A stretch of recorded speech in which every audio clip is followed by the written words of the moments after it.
લોકમત ન્યૂઝમાં આપનું સ્વાગત છે। વડોદરામાં કેન્દ્રીય જળશક્તિ મંત્રી સી.આર. પાટીલના 71મા જન્મદિવસ નિમિત્તે શહેરમાં જળ સંચય માટે વિશેષ અભિયાન શરૂ કરવામાં આવ્યું છે। શહેર ભાજપના પૂર્વ પ્રમુખ ડોક્ટર વિજય શાહ દ્વારા આ સામાજિક પહેલની જાહેરાત કરવામાં આવી હતી। આ પ્રસંગે પૂર્વ કાઉન્સિલર રાજેશ આયરે અને કાઉન્સિલર રંગ આયરે સહિતના આગેવાનો ઉપસ્થિત રહ્યા હતા। અભિયાન અંતર્ગત વડોદરા શહેરની 5 વિધાનસભા વિસ્તારમાં આવેલી 71થી વધુ સોસાયટીઓમાં વરસાદી પાણીના સંગ્રહ માટે રેન વોટર હાર્વેસ્ટિંગ સિસ્ટમ સ્થાપિત કરવામાં આવશે। વ્યક્તિગત ઘર કે એપાર્ટમેન્ટમાં લગાવવામાં આવતી આ સિસ્ટમનો અંદાજિત ખર્ચ લગભગ 10,000 રૂપિયા રહેશે, જેમાં ઇન્દુ ફાઉન્ડેશન દ્વારા 50% સબસિડી આપવામાં આવશે। સમતા વિસ્તારમાં આવેલી સૌરભ પાર્ક સોસાયટીના 700થી વધુ મકાનોમાં આ કામગીરીની શરૂઆત પણ થઈ ગઈ છે। જળસ્તર વધારવા અને પાણી બચાવવાના અભિયાનમાં વડોદરાવાસીઓને જોડાવા માટે અપીલ કરવામાં આવી છે।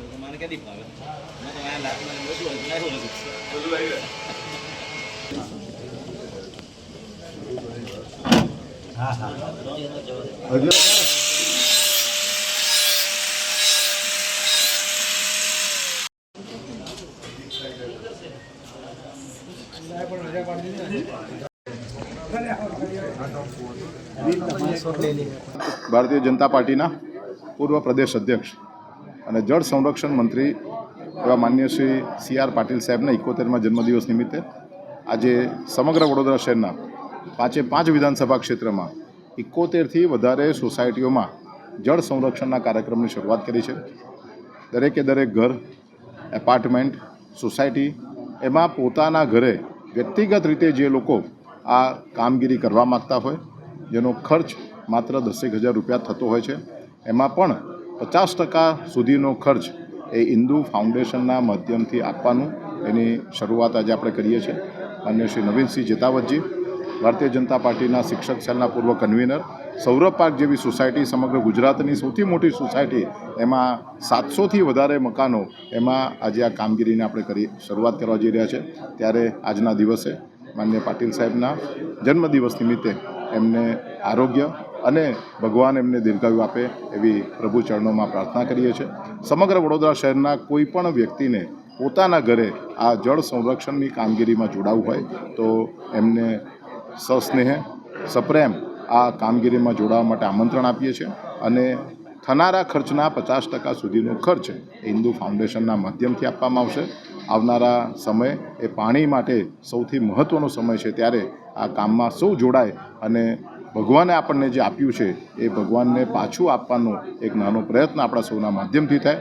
સંસ્કારી નગરીની આ ઓળખ છે અને આ ઓળખ આપણે જાળવી રાખીએ એવી જ વડોદરા શહેરના સૌ નગરજનોને વોટર હાર્વેસ્ટિંગ સિસ્ટમ છે ને, એક આર્ટિફિશિયલ રિચાર્જિંગ કહી શકાય કે વરસાદનું પાણી જે અગાસીમાં પડે છે અને મેદાન પ્રદેશમાં જે વરસાદનું પાણી આવે છે એને આપણે મોટે ભાગે દરિયાની અંદર જાય છે, કાં તો કોઈ ગટરો મારફતે ગંદા પાણીમાં વહી જાય છે।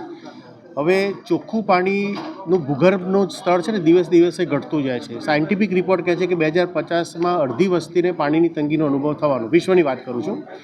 તો આ એક ભૂગર્ભ સુધી ચોખ્ખું પાણી જાય ત્યાં સુધી આ એક આખો અલગ જ પ્રયોગ છે અને બહુ સક્સેસફુલ છે કે વરસાદનું પાણી એક પાઇપ દ્વારા એક ફિલ્ટર મૂકવામાં આવે, એ ફિલ્ટર દ્વારા જે બોરવેલ હોય, જેને પોતાનો બોર હોય એના દ્વારા ભૂગર્ભની અંદર જાય, અથવા તો ડ્રિલિંગ દ્વારા ભૂગર્ભમાં જાય અને ભૂગર્ભની અંદર ચોખ્ખું પાણી જાય વરસાદનું।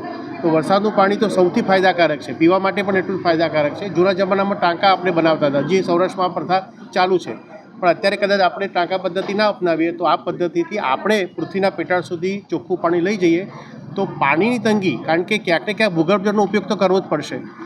દરિયાનું પાણી ખારું છે, એનું ફિલ્ટરેશન થાય છે પણ મોંઘું પડે છે, એટલા માટે આ એક નવતર પ્રયોગ છે અને આ ફિલ્ટરેશન જે છે વોટર હાર્વેસ્ટિંગ એ વડોદરાની સૌ પ્રજાને મતલબ આમાં જોડાય આ અભિયાનમાં, એવું નમ્ર અમારું વિનંતી છે, આગ્રહ છે। હા, આ જે યોજના છે એની અંદર ઇન્દુ ફાઉન્ડેશન દ્વારા આ ચાલુ છે અભિયાન। એની અંદર જે પણ ખર્ચ થાય પાઇપિંગનો અને ફિલ્ટરનો, 2 મેઇન ખર્ચ છે, અને જે કુંડી બનાવવાની હોય એ ખર્ચની ટોટલ ખર્ચના 50% ખર્ચ ઇન્દુ ફાઉન્ડેશન દ્વારા મળે છે। 50% ખર્ચ જે તે ગ્રાહકે પોતે ભોગવવાનો હોય છે, એટલે 50% રાહત આની અંદર આપણે ઇન્દુ ફાઉન્ડેશન દ્વારા આપવામાં આવે છે, જે ડૉક્ટર વિજયભાઈ શાહ દ્વારા કાર્યરત છે। મારું નામ નવીનસિંહ જેતાવત છે, અત્યારે હાલ શિક્ષક સેલનો કન્વીનર છું ભારતીય જનતા પાર્ટીમાં, અને અહીંયા મારું પોતાનું મકાન છે સૌરભ પાર્કમાં।